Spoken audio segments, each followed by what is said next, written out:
छोड़ा तू अपना धधाई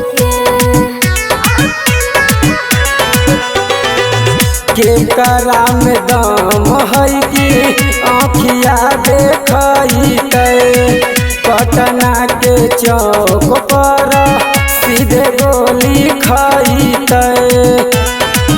तोरा ऐसन के बनाइले गइले रे बाकी कुछो उखाड़ नहीं पइले रे। सुन तोरा ऐसन के बनाइले गइले रे बाकी कुछो उखाड़ नहीं पइले रे। जहाँ रौशन रोही खूंटा गाड़ देतोगे कवन मैया के लाल कवर देतोगे।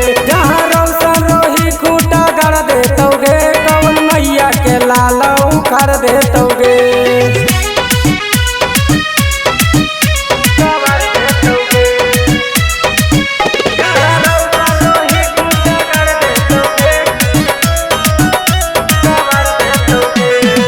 लफड़ा के घर के ना फेरा में पड़ रे आवे वाला समैया से छोड़ा तू डर रे।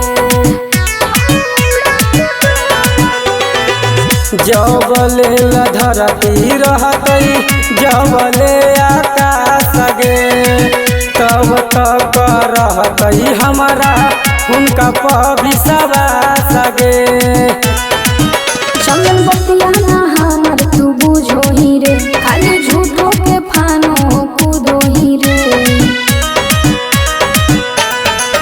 चंदन पंकज तू बतिया ना बुझो ही रे खाली झूठो के फानो कूदो ही रे। जहाँ रौशन रोही खूंटा गाड़ देतोगे कवन मैया के लाल कवर देतो